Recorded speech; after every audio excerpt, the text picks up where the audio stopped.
Hoje eu vou falar com você sobre um assunto que muitas vezes é polêmico. Eu vou falar sobre dízimos e ofertas. Na verdade, é um assunto polêmico, porque muitos que criticam, que zombam até, ou que ignoram, desconhecem a verdade bíblica acerca de dízimos e ofertas. O meu desejo é que neste programa a gente possa estudar juntos o que a Bíblia diz sobre dízimos e ofertas e trazer luz, entendimento, para que nem eu nem você fiquemos nesta terra ignorantes das coisas espirituais, ignorantes acerca das coisas espirituais e pequemos ou nos privemos de bênçãos de Deus, de sabedoria, de graça, e que o Senhor nos dê nesta hora, neste programa, a oportunidade de aprender um pouco mais sobre o que Deus ensina a respeito de dízimos e ofertas. Se você conhece alguém que critica dízimos e ofertas, é um bom motivo para você chamá-lo para assistir. Se você conhece alguém que não entrega dízimos e ofertas, que não entende isso, que nem pensa nisso, é um bom momento você chamá-lo para assistir o programa.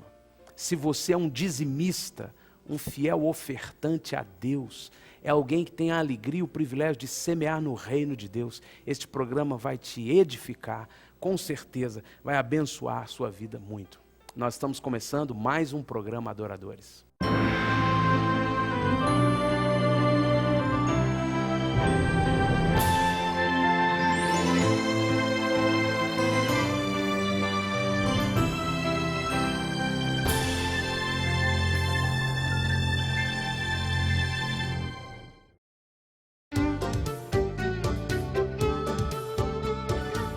Eu convido você a participar comigo, com a minha esposa, com o Azaf Borba e muitos outros irmãos do Congresso de Adoração em Jerusalém. Serão dias maravilhosos em Israel. Estudaremos verdades bíblicas nos lugares por onde Jesus passou e onde tantas histórias bíblicas aconteceram. É imperdível, você nunca mais será o mesmo. Você nunca mais verá o cristianismo do mesmo jeito. Milhares de pessoas em todo o mundo sobem a Jerusalém todos os anos para adorar a Jesus. Você será um deles. Congresso de Adoração em Jerusalém, Caravana à Terra Santa, dias 17 a 28 de outubro deste ano de 2010. Ligue para a Gestur, faça sua inscrição, você será tremendamente abençoado. Entre no site e acompanhe os preparativos desta caravana e do congresso. Será uma alegria viajar com você para Jerusalém, visitarmos a terra de Israel e juntos participarmos do Congresso de Adoração em Jerusalém.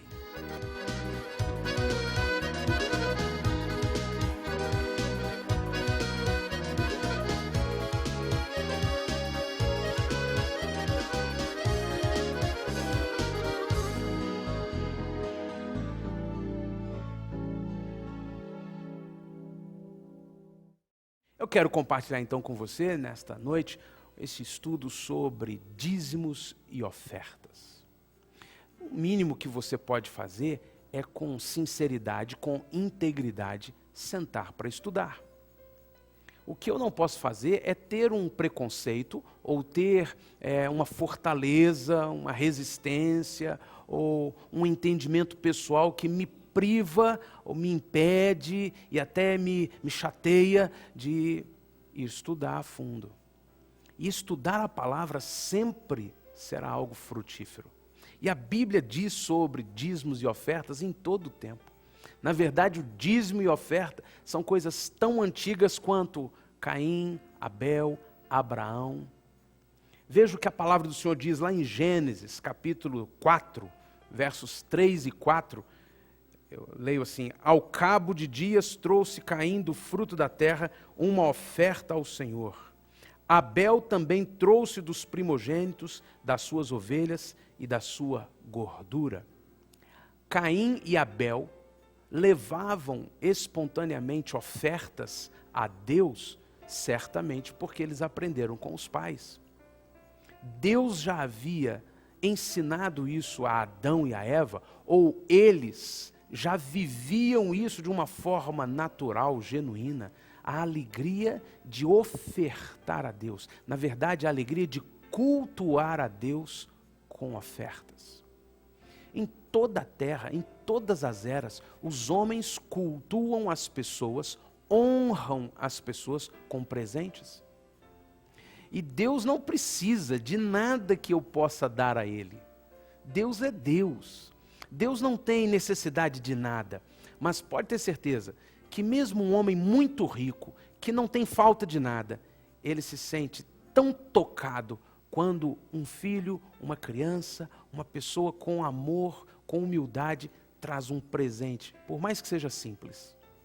A oferta a Deus é um presente que nós damos a Deus, honrando a Ele e declarando nossa gratidão, nosso amor. E desde Adão e Eva, Caim e Abel, nós vemos a Bíblia falar sobre ofertar a Deus. Na verdade, todas as pessoas que têm o coração grato, que têm o coração aberto, que ofertam, que abençoam as pessoas, que sempre contribuem, são pessoas mais felizes. Em contrapartida, toda pessoa gananciosa, mesquinha, toda pessoa que está agarrada ao que é seu, não abre mão por nada, é uma pessoa mais insegura, mais infeliz. A Bíblia diz, melhor é dar do que receber. E é verdade. Agora, não só oferta, mas a Bíblia fala de dízimos, desde lá no início. Abraão, lá em Gênesis, capítulo 14, nós lemos assim: Ora, Melquisedeque, rei de Salém, trouxe pão e vinho, pois era sacerdote do Deus Altíssimo. E abençoou a Abraão, dizendo, bendito seja Abraão pelo Deus Altíssimo, o Criador dos céus e da terra. E bendito seja o Deus Altíssimo, que entregou os teus inimigos nas tuas mãos. E Abraão deu-lhe o dízimo de tudo. Abraão honrou aquele sacerdote que, na verdade, era a manifestação de Deus diante de Abraão, e Abraão honrou a ele com dízimos, com as primícias do que ele tinha. O dízimo, você vai entender neste programa, que é uma declaração pública nas regiões celestes, mais poderosa do que qualquer outra declaração do rei, do presidente mais importante desta terra. Entender estas coisas nos abre a visão acerca dos assuntos espirituais. Deus orientou a Moisés. Vimos que Adão, Abel, Caim já traziam um entendimento sobre a oferta, que em Moisés Deus instrui ao povo sobre dízimos. Em Abraão Deus instrui ao povo sobre dízimos. E agora em Moisés Deus traz uma instrução ao povo. Veja só o que está escrito em Êxodo capítulo 25, versos 1 ao verso 3, nós lemos assim: Então disse o Senhor a Moisés, fala aos filhos de Israel que me tragam uma oferta alçada, de todo homem cujo coração se mover voluntariamente, dele tomareis a minha oferta alçada. E esta é a oferta alçada que tomareis deles, ouro, prata e bronze. Deus está ensinando a Moisés e ao povo, pela primeira vez o povo de Deus, Deus está dizendo, vocês são meu povo, então vocês trarão a mim ofertas. Por que Deus ensina ao povo a trazer ofertas? Deus é Deus, Deus não precisa de coisas materiais, Deus não precisa de dinheiro. É porque na verdade o dinheiro, o ouro que levamos diante de Deus, ele tem um significado espiritual poderoso. Quando eu e você ofertamos, nós estamos manifestando uma parte da essência de Deus, que é um Deus que dá. Deus, na sua essência, ele é doador.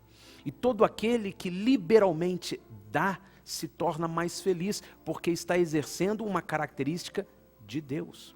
E a oferta como culto a Deus é algo que traz um mover espiritual de bênção na vida das pessoas. Talvez seja uma forma simples de você abençoar e ajudar as pessoas que te servem. Não ser mesquinho, ganancioso, usurpador. Não ser uma pessoa que sempre só pensa em si mesma, mas ser alguém que também abençoa as pessoas que estão com você. As pessoas que estão com você prosperam, são abençoadas. Isso traz a alegria e a paz da presença de Deus. Muito mais o culto a Deus com uma oferta que é semente para a obra do reino de Deus nesta terra.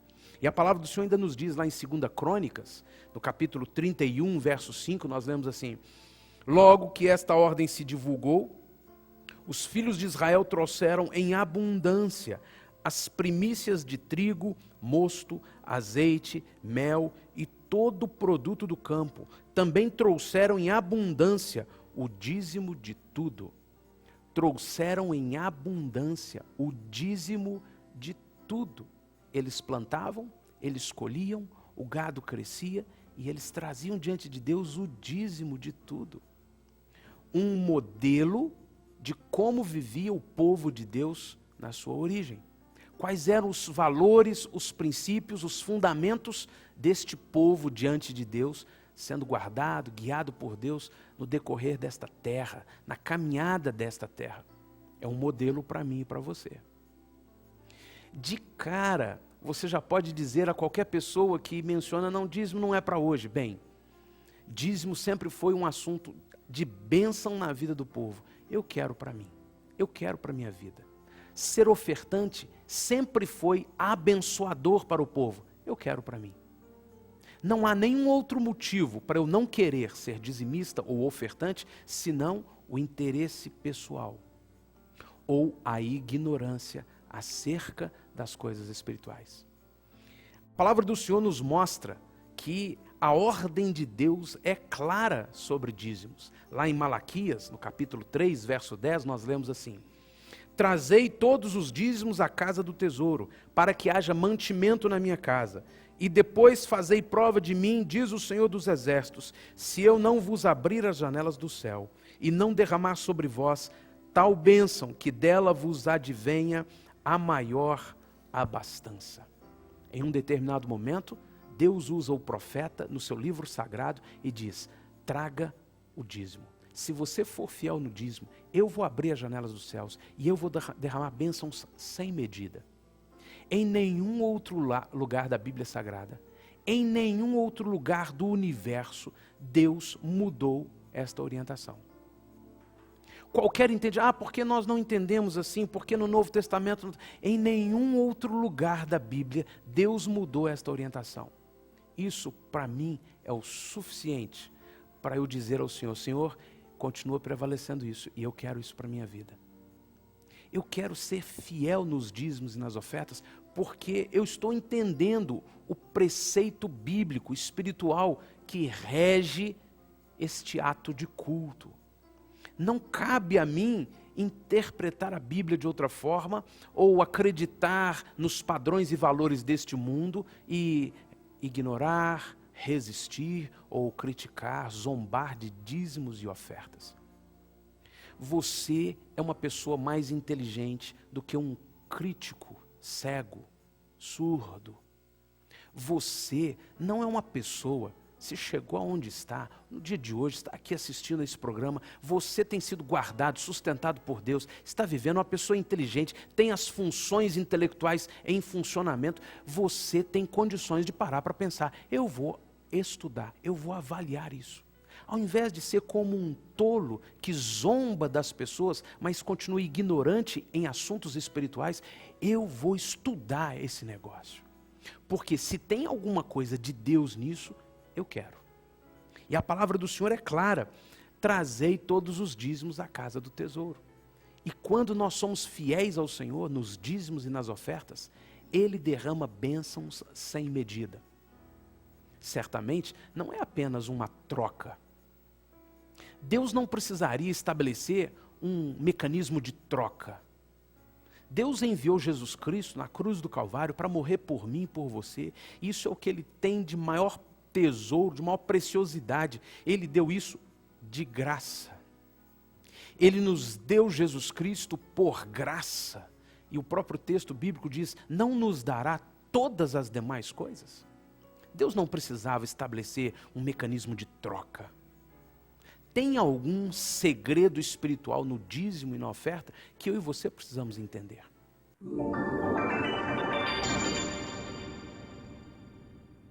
Lá em Gênesis, no capítulo 41, nós lemos sobre a história da fome no Egito.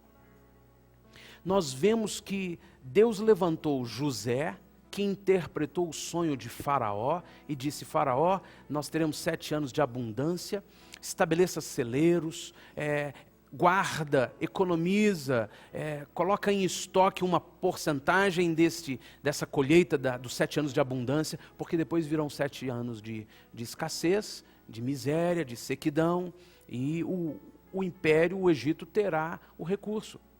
E Deus estava naquele negócio. E Faraó elege José como o administrador daquilo que iria acontecer. Nós lemos lá em Gênesis 41, verso 53, acabaram-se então os 7 anos de fartura que houve na terra do Egito. O contexto é esse.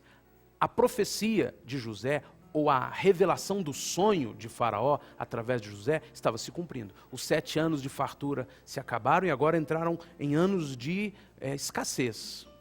E José pôs em funcionamento o que ele havia planejado.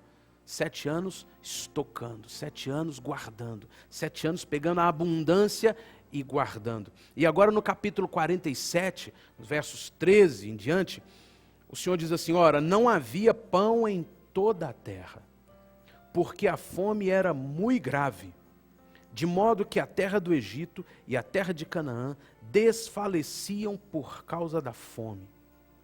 Então José recolheu todo o dinheiro que se achou na terra do Egito e na terra de Canaã, pelo trigo que compravam, e José trouxe o dinheiro à casa de Faraó. O que estava acontecendo era o cumprimento do sonho. Os 7 anos de abundância haviam se encerrado, agora eram 7 anos de escassez, o povo já tinha gasto tudo que tinha, o povo já tinha comido toda a fartura que tinha, todo o celeiro, toda a reserva que tinha, e o povo agora precisava de alimento. E Faraó tinha celeiros abarrotados de alimento. Então agora Faraó começa a vender alimentos para o povo. E o povo vem e começa a comprar de tal forma que o texto diz: acabou-se o dinheiro. A única coisa que as pessoas faziam era comprar do governo o alimento. E ninguém mais tinha dinheiro. A pobreza era tão grande, a miséria era tão grande, que na verdade quem tinha uma reserva acabou gastando com a compra de alimento. E o texto é claro: acabou, o povo entregou tudo o que tinha.